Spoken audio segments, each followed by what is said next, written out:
Well, my friends, good morning. Wake up, grab that cup of coffee. My father used to come into my room early in the morning, sometimes playing a bugle, acting as if we were back in the army with him, other times beating a trash can to wake us up if we had work to do on a Saturday morning. I won't be that abusive to you today, but I do want to toast to you this morning, wish you a good morning, welcome you to Saturday morning, Live Inspired Together with John O'Leary.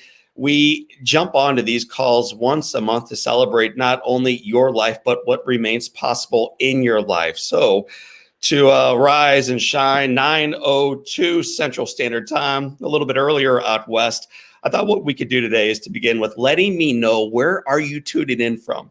So let me know as you chat in on Instagram, on Facebook, on YouTube, on Twitter, LinkedIn later on, wherever you're tuning in from today, where are you watching from? And also, what's one thing that you are looking forward to this weekend? So we got 48 hours or so left to enjoy this weekend. What is one thing this weekend, in addition, of course, to the Live Inspired Together community, that you are looking forward to? So share your comments. As you know by now, we pick a couple lucky winners once a month to receive some goodies from the Live Inspired community. So this week, we're going to be giving away some journals. So type in, let us know where you are tuning in from. We've got Illinois. Thank you, Tracy, for letting us know you're from Illinois. Wayne King from Lancaster, PA. Wayne, I spoke there a bunch of times, actually. Neil, out on the boat, prove it, man. Tell us where you are from. Send a picture if you can. Let us know where on the boat you are. Howdy from Dallas, Kim Seal, who is a supporter of the Live Inspired community in more ways than one. Kim, we love you, brother. Hello from Georgia, Nanette Sue. We welcome you in. Columbia, Missouri, tuning in. We'll share one more before we go live with celebrating what we're moving into today. Wow, early out west in Redwood, California. Chris, welcome to Live Inspired Together. And for all of us tuning in from all around the United States and all around the world, we welcome you. Our podcast has a reach now of not only 50 states, which is mind-blowing, but 75 countries. And so that is so cool to think that we are receiving inspiration and providing inspiration to individuals, to friends, to family around the world. So what are we going to be talking about today? That's a good question.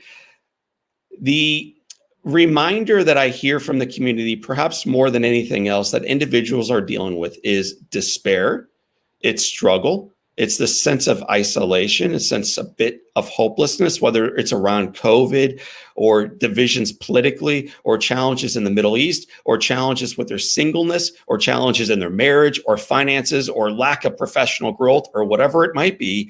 Many, many, many people who are honest with Coach Matt, with me, or our entire organization share that they just feel despair in life right now. And they're not alone. And if you're feeling that way right now, my friends, you are not alone either. So today on this Saturday morning, with coffee or tea or ice water or whatever you're drinking this morning, I'm not here to judge you. Today, we celebrate the truth that hope will not be canceled. I'm going to say that again. And if you're the type of individual who likes taking notes on these, awesome. Write it down. Hope will not be canceled. And if you're the kind of individual who likes sharing messages of life and optimism and positivity with those around you, do me a favor and share this right now on whatever social media you're tuning in from. What the story you're about to hear today is the kind that I think the community is longing to be reminded of. Hope will not be canceled. Okay, so share it right now with your community, and let's share some pretty big numbers around why hope will not be canceled. One story to ensure that you are reminded that hope will not be canceled. And then near the end of our half an hour, I'm going to loop in Coach Matt to give us some specific ideas on how to ensure hope is not canceled in your life, how to navigate the difficulties of today and boldly step toward tomorrow with optimism, with ferocious optimism. First number I'd like you to write down. What's the chance of you being born? One of the ways that I instill hope into my children is just to remind them how fortunate they are to merely be alive. So kids, Jack, Patrick, Henry, and Grace, pictured behind me, probably sleeping in their beds right now at home. What's the chance of you four little kids merely being born? And the answer is 1, you may want to write this down, in 400. No, not 100, not 1,000, not million, not billion, the likelihood of their mother and father uniting at just the right moment in time to spark life into theirs. It means it's less than 1 in 400 trillion. 1 in 400 trillion. So it's not quite that big of a number yet. We're going to get to that one here in a moment. Trust me. Less than 1 in 400 trillion chance of you being alive. That's an amazing fact. But it's not the only fact that speaks to the miracle of your life. That stat you saw up there a moment ago is the idea of what's the chance of a 300 molecule protein coming into existence by random chance. That's what people say. Well, this happened so that life could begin. Randomly, just randomly, a little 300 molecule protein took form and began growing, expanding. And then, of course, life took place around this world and around the universe. What's the chance of that happening? Well, researchers have done some work around that too. And what they found is the likelihood of that happening by pure chance is less than 1 in 10 to the 390th power. I'm going to show you a slide of what that looks like in case you wanted to write down this number at home. Less than 1 in 10 to the 390th power. So the likelihood of us being born is profoundly miraculous. So today, at home, coffee in hand, I'd like you to write down a statement of truth.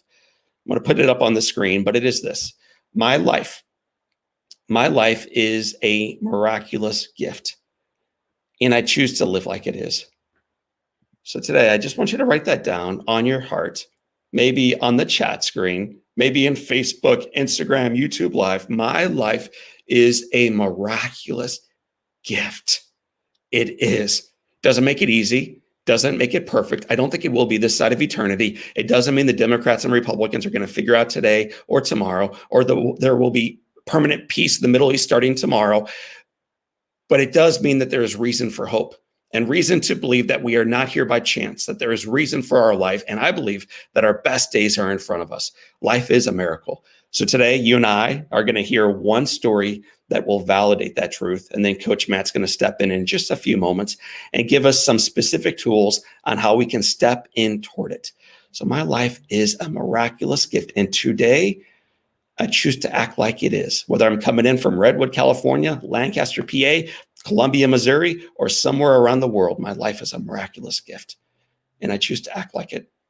One of the great joys for me as a presenter, and I had the opportunity to do this 3 times this week, live events, people, human beings in a room, was not just the opportunity to stand up and have a microphone on and PowerPoint behind me. That was awesome. That was fun. The real joy for me was to interact with human beings afterwards, one-to-one, to not just share my story, but far more powerfully to hear theirs, to do life with another human being, and then to build relationship afterwards, to begin emailing, calling, texting with new friends around the world. I love receiving those digital communications. So for those of you tuning in right now, stay in touch, man. In fact, I'm going to put a number up on the screen so that we can stay in touch right now. It's the number to Coach Matt. If you want to stay in touch with our organization, just text us right now. Let us know that you're in, and Coach Matt's going to loop you in. He's going to stay in touch with you. This is called our Live Inspired Together text line. It's a way that we can stay in touch with you going forward. Well, we receive text on this all the time. So I received a text on this Live Inspired Together line a couple of years back, and it read like this. Okay, I'm going to put it up on the screen right now so that you can see what I received. Favorite ask, just the bullet points. Friend is a child in a bad accident, brain injury, long recovery ahead. I gave him On Fire. It's O'Leary's book. I got him in class. He loved it. Any chance you can connect O'Leary to call my buddy. So that's the text we receive on the Live Inspired Together text line. I get this from my friend, my brother, Tim Neiman. He's probably tuning in right now from my brothers at Edward Jones, sisters at Edward Jones, friends at Edward Jones. And I write back to Tim and I say, dude, absolutely. Absolutely. I'm all in. I would love to learn more about this little guy, about his family, about what happened and what I can do to try to make a difference. If you can do me a favor, try to get his address. Try to get mom and dad's number and their mailing address, and we're going to stay in touch with them. So I hit send on that text. I walk onto a plane in Los Angeles, California, board a plane. No, not to St. Louis. I board a plane into Atlanta, Georgia. But that's not where I'm going that night. When I arrive, I receive a long email from Tim. I'm going to put this email up on the screen. No, do not read it all. I'm just going to call out one highlight. I'm going to advance forward one more slide so you can see what I was looking at. It said to me that Curtis was airlifted to Children's Hospital in Jackson, Mississippi. And when I read this, leaders, family, friends, I lost my breath because I was reading this email in Atlanta, Georgia, but that's not where I was spending the night. That's not where I was speaking the following day.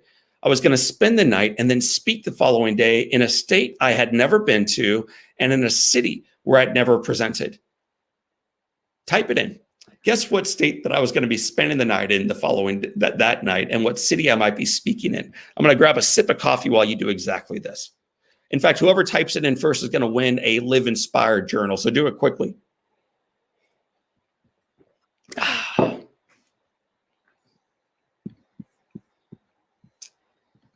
Coach Matt's ready to type in for us right now. The answer, friends, family, leaders. There it is. John Daly, you probably already have a journal, man. Bo, Bill Alexander, I know you got one. Cynthia, you're all getting it right. Neil and Lee.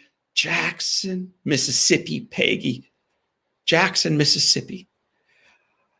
I text my friend back and I say, hey, you'll never believe this, but through providence, through pure chance, through the blessing, I think, of God's wisdom, I'm not in Georgia for long. I'm flying into Jackson, Mississippi. Can you connect me with mom and dad so I might have a chance to meet them the following day? And I get their cell phone. I have an opportunity to reach out to Brad, who is the father of this little boy named Curtis, and Adrian, who's the mother of this little boy named Curtis. And I get to meet them the following morning, Friday morning early. That's right outside the elevator where we practically bumped into each other in Jackson, Mississippi. It was an amazing chance encounter with an amazing couple. And while we sat there while little Curtis is in surgery, they got to share with me a little bit about what happened to their son. They talked about the grandfather driving his truck, a single car accident, how grandfather was injured so badly that they had to cut him out. And when they did so, they thought that they cut out the only passenger in this vehicle. But grandpa, as he's finally coming to, says, how's my grandson? How's my grandson? The vehicle was injured so badly that the paramedics, the firefighters, first responders did not even know there was another passenger in that truck. They eventually find Curtis. They cut him out, and they realize that this little boy is badly injured. They airlift him to Jackson, Mississippi, where about a month later, I have an opportunity of meeting with Brad and Adrian outside of this room. It was a chance encounter. And I had an opportunity that day to not only hear what's going on with them, to listen to some of the struggles they faced, but also some of the hope they had. Because for Adrian, this mom, and for Brad, this dad, although the diagnosis was your little boy may never go home. And if he does, your little boy will never see. And if he does see, and it's highly unlikely, he'll never react and respond and move forward as a little boy again. They also kept reminding me, John, hope will not be canceled. Hope will not be canceled. So today, my friends, as I echo their sentiment to you, I remind you, in spite of where you are financially and relationally and with an addiction and with that movement toward a dream, or where we are with this stage in the pandemic. Some of our friends today are tuning in from India, where we are being desperately affected by the pandemic. I remind you today, hope will not be canceled. Hope will not be canceled. So I asked them if their siblings, because they kept talking about Curtis's little brother and little sister. I said, hey, have your little ones seen Curtis yet? And they said, no, they haven't seen Curtis yet. They haven't seen Curtis. So I said, you know what, I'm going to encourage you to allow your little ones to see Curtis. Because for me, when I was a little boy, Brad and Adrian, I was involved in a bad accident. I was burned and I spent months in hospital. And as difficult as the days were, and as challenging as the battle was for it, and as isolated as I frequently felt, there was one day in the week when my life took a spin toward normal, when despair started cascading away and hope stepped back in. And it was the day when my little ones, my siblings, would come into the hospital, typically on a Sunday. I was normally in a wheelchair in my room, We'll go to the next slide, please. By myself, struggling. And then I would hear the elevator open down the hall, and it was as if a locomotive had dropped some children off. I would hear laughing and tussling. You don't do that in a burn center. You don't act human in a hospital. But for some reason, my siblings would. And then they would do something really weird.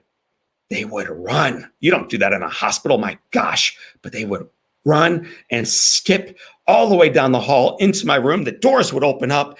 My little sister, Laura, would skip into my lap. She was 1.5 years. You're not supposed to touch the patient, but she would skip right into my lap. My sister, Amy, would rub my back.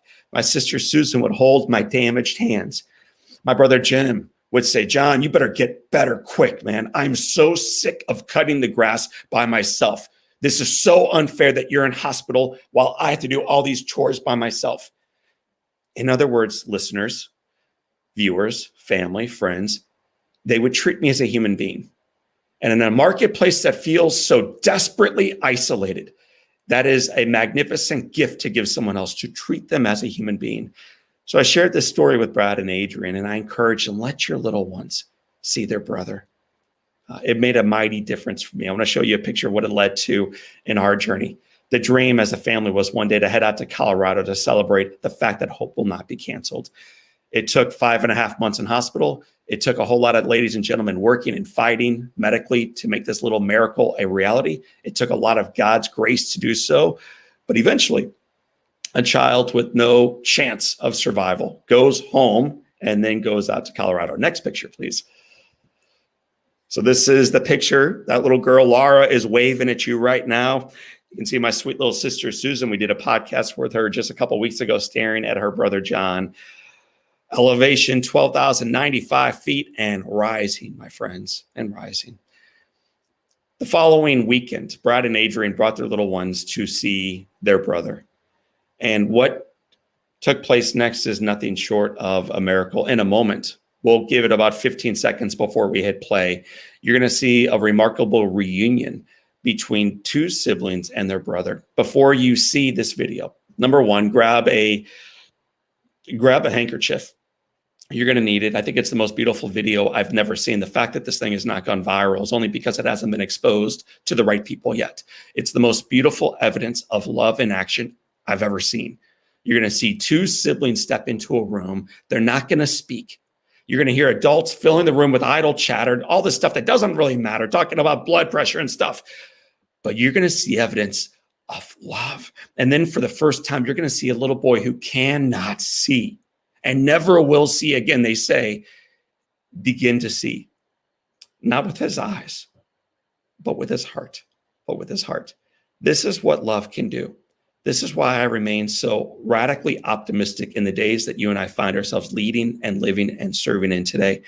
I'm convicted that we can come back together. I'm convicted that hope will not be canceled.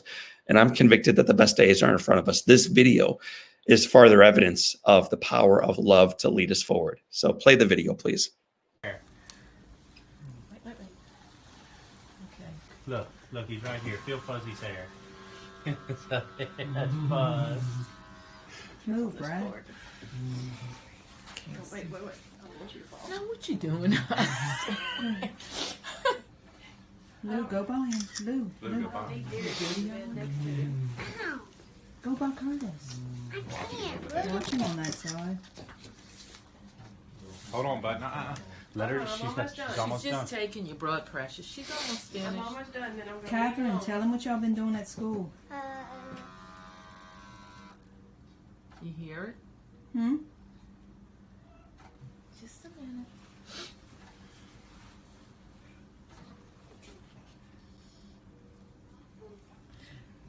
He's so happy to see y'all, huh? Look.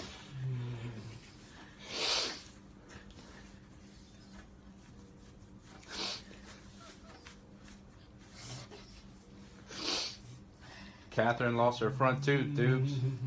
What? She...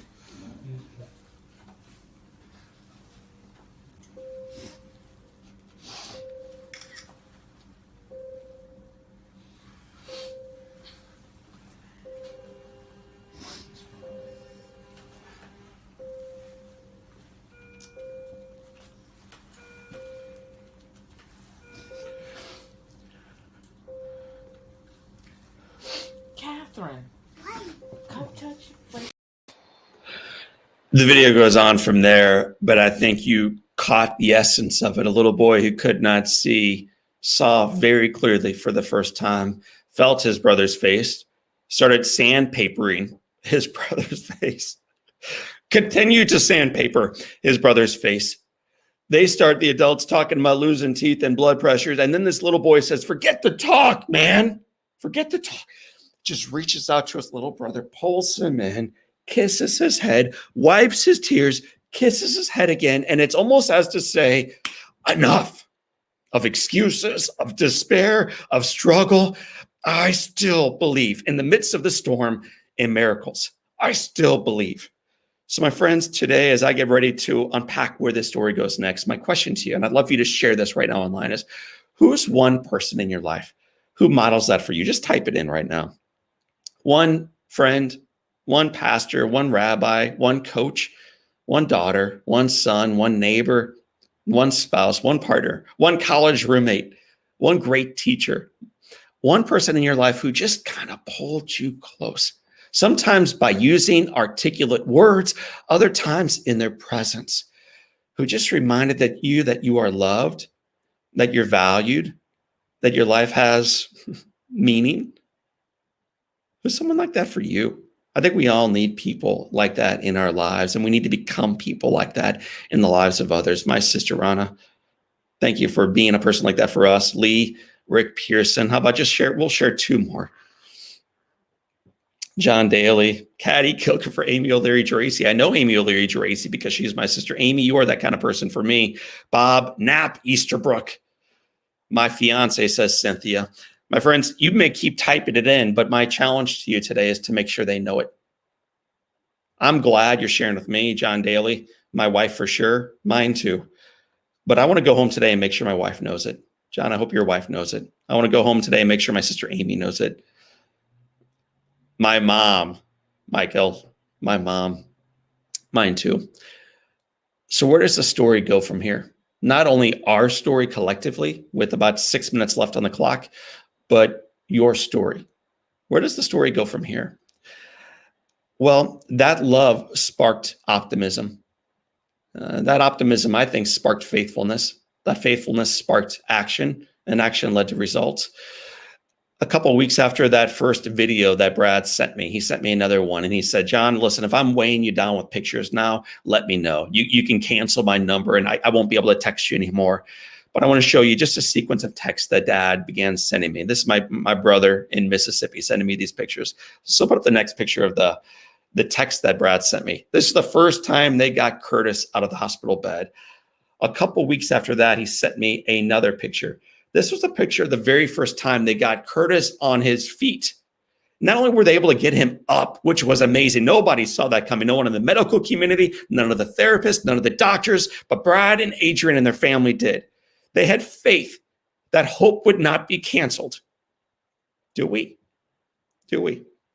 And there's one more picture today I wanted to share with you before I bring on my friend. This was something that little Curtis dreamed of doing again. Not only going home from the hospital, but doing one of his favorite activities. That's him, by the way, in case you're wondering, like, hey, which one's Curtis? That's him wearing that little blue cap. That's his sister. In the same way, my sister looked at me with love, looking up at him with love, bowling, throwing the balls, knocking down the pins, having the time of their life. Chris, you're exactly right. Amazing. Another way of saying that is miraculous. I frequently ask audience members, hey, do you guys still believe miracles happen? And about half the room just sits back with their arms crossed. I don't know, man. Well, if you don't believe, look in the mirror. 1 in 400 trillion that your mother and father even got together right on time to lead into your life. 1 in 10 to the 390th power that this little protein would form to spark life in the first place. If you don't believe in miracles, it's only because you're not paying attention. You're not paying attention. It's everywhere around us for those of us who have eyes to see it and hearts to experience it. So my friends, in the midst of a struggle in our lives where you and I all are from time to time, that's the season of life we come into from time to time. I want to bring in not only inspiration today, but clear next steps to ensure that you can take the next right step forward in your journey. So what I'm going to do right now is grab a big sip of coffee, I'm going to turn the screen halfway from O'Leary now onto Coach Matt. And I want to make sure we not only recognize some of the struggles in living out hope, but some of the solutions that we can do exactly that. So Coach Matt, introduce yourself. Who are you for the friends tuning in for the very first time? Well, luckily I had a couple minutes because those of you realize if you work with John O'Leary enough, you cry a lot. And so, John, thank you for sharing that. For those I haven't met, I have a lot of friends on the screen that I've been chatting with. My name is Coach Matt. I'm the lead coach here at Live Inspired. And what my role is that there's nobody better than John O'Leary to stir our emotions and get us thinking. But most of the time we stop there. And so what we do in our coaching organization is we help people take that next right step. So on this topic today of hope, a lot of people are somewhat shocked to realize that hope can be taught, and hope leads to resiliency. And there's 3 steps that you can take in building hope. And so if you have your pad of paper, your Live Inspired journal, a napkin to write with, here's the 3 steps that we help people with in our coaching. And if you're needing help, you have the number, 314-207-5010. In fact, Lee Houston out there, I saw a note in your chat. Please make sure that you and I connect this weekend. I would love to hear more about your story. But with that said, the first is having a goal. And you're like, okay, tell me a little bit more. Well, in my experience, what we do is we set way too many goals and then we don't do any of them well. So my challenge to you today is, what's one area you want to get better at in your life? One. Okay, there's a quote out there that says more than one goal is no goal at all. So what's the one thing you want to get better at? And then the next step, number 2, is planning. What am I going to do about that? What's my next right step in that area? And here's the beautiful thing and the essence of about planning is that when it doesn't go right, or it gets hard, or it doesn't work, we actually celebrate that. Why? Because we just learned something better about how to get to the next right step. So one is goal setting, second is planning, and then third is this fancy word called agency. And agency is a reminder that you can do it, that I can do this. And what we realize is our days right now, when we tune off, our days are us against ourselves. It's you against you today. But the beautiful thing is about this community is you notice our mission is changing the world, starting with our own. So when we practice hope, when we get clear on our goal and our next right steps, then we can help somebody else take the next right step. And I have the honor of serving in that role. So if you need some help getting focused on a goal, a plan, or some next right steps, text in 314-207-5010, and we're here to help you in any way. And so, John, back to you with any other questions that you might have. Matt, it's first of all, it's a great point. So goal, planning, agency. For those of us right now who are like, hey, man, Curtis has a phenomenal story. I'm glad he got his miracle. But what about me? You know, I'm still single, or my marriage is not at all what I want it to be, or the financial situation is upside down and you have no idea of right now what I'm experiencing emotionally or physically or relationally or professionally. You pick the lane, Matt. There's so much challenge, so much struggle, so much heartache out there. What's one thing that you might suggest? Hey, John, listen, if there's a place for them to start, and maybe it's for me, Matt, if there's a place for me to begin today, what's that next right step for me to take? So 2 things to make note of. The first is sometimes this learned helplessness that we talk about, that is actually our default. That's our go-to when things get hard, right? So that's very normal. But here's what the most current research says. We can't be hopeful and depressed at the same time. So the more we can get focused on this goal and planning and next right steps, that helps us get out of some of those negative patterns, things we have not forgiven. And it really gets us focused on the next right step. So in our organization, we have you do a quick reflection on these 6 areas, and we have you pick one.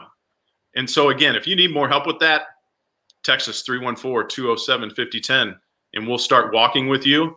Because what we know is this: when we latch onto you and we walk with you, then you can take the next hand of the next person and start walking. And that's truly what we're trying to build in this community. We need you to be the best you can be so we can continue to build this and impact lives throughout this country. Amen. Let's go. So, Matt, thank you for sharing that. We'll come back at the very end, maybe for stick around for a little bit more and answer some questions that might come in. But I love the way you said you receive in order to extend your hand. So that's the story I want to share as we get ready to allow people to have the rest of their Saturday mornings back to take the next right step forward in their journey. Why I am motivated to do the work I do and the work we collectively do is because people extended their hand to me. Because individuals in the community served a little boy that had no real reason for hope, because God's grace showed up in a mighty way to extend the opportunity to take the next right step forward. That's why we show up. That's why we hop on planes. That's why we speak. That's why we coach. That's why we're on the call today. It's also why about 2 years ago, I found myself speaking to a group of kids in Louisiana. I was speaking to I think it was 4th grade through 12th grade school in Lafayette, Louisiana. Speaking to these kids, and near the end of the presentation, I shared the story of what it was like for little John O'Leary to go back from the hospital home, recover for a year there, and then go back to school. So I'm going to show a picture of what little John O'Leary looked like the day before he went back to school. It looked a little bit like this. So I put the picture on the screen and I said, how many times do you think that little boy was made fun of? And a little girl with dark hair, big old puffy cheeks, raised her hand and said, Mister, I don't know, but I bet it was every day, always. And that's when I was able to respond, do you know, that's a really good answer. But the reality was not once was that little boy made fun of by his classmates. And then I shared the story of the parade they threw for me, this entire school, as I returned to school that first day. Kids holding up posters, welcoming back this little boy who'd been gone for 16 months, but he was back now. And instead of making me feel like a victim to my circumstances, they made me feel like a victor. They made me feel like a hero. They made me feel like I belonged. And that's when I shared the story of little Curtis, this little boy who also was injured terribly and was about to start school the following day. And he was scared. And I said, but you know what? Wouldn't it be cool if we had an opportunity as a school to make him feel the same way my classmates made me feel? And right away, this entire crowd was like, yes, that would be awesome. He starts tomorrow, guys. That's awesome. Let's do it. But then I surprised them by saying, we don't have to wait. He's with us today. He's checking out the school. He's kicking the tires, man. How about we welcome him right now? And so this little boy stands in front of this entire massive auditorium filled with kids. He walks over to me. I fist bump him. You see the kids standing behind him. It made the headlines in the Lafayette paper the following day as we fist bump, as we celebrate his life. And the truth, friends, the truth, that hope will not be canceled. Hope will not be canceled. One more picture today to remind you that hope will not be canceled. After that little fist bump, there was a picture we took as a family of this family, Brad and Adrian, that little good-looking boy with the glasses. That is Curtis. He is holding up a book of In Awe next to his 2 little siblings who visited him a couple years ago in the hospital. He's not only holding up a book of a really cool book that has been on the bookshelves now for exactly 1 year. He's holding up a book that he is actually in. I wrote about Curtis in Awe because I was so inspired by his life, by his family, by his community, and by the truth that hope will not be canceled. So today we're going to pick out a few lucky winners to receive a signed copy. We will text you after today, so get ready for that. But there's going to be a grand total of 10 recipients who are going to receive the 1-year anniversary copy of the book In Awe 1 year after its release. It has traveled around the world. It's printed in a dozen languages or so. It's a national bestseller. And in the midst of COVID, it came out at a very difficult time to remind people that hope will not be canceled. I think the reminder was important in May of 2020. I think it's equally important in May of 2021. Brothers and sisters, leaders in the Live Inspired Together community, if we can ever serve you, support you, and remind you that your best days are in front of you, reach out to us online. You've got the text line up there on the screen right now, but we do want to remind you that we're grateful for you and that indeed we can change the world, starting with our own. So for this time and until next time, one more slide. I want to tell you where we're going next time. It's one of my favorite topics, actually. It's a topic of change. And although most of us don't like to change, the reality is this: Change is the only evidence of life, growth, in relationships, in finances, in community, in your health, in your vibrancy spiritually. Change is the only evidence of life. So next month, we are going to celebrate change. We're going to come at it unapologetically and unafraid. Change or die. I'm going to talk about why we should change, some of the struggles in doing so, and the gift of choosing it. It's the kind of thing you won't want to miss. So I'm looking forward to being back with you back in June. So my friends, Lee and Robert and John Daly and Sarah Kidd and Mia and Matt and Cynthia and Tony and Susan and everybody else who's with us right now, I want to thank you for being with us live today on the special edition of Live Inspired Together. For this time, Matt, thank you for being part of it. Until next time, my name is John O'Leary, and this is your day. Hope will not be canceled, and the best is yet to come.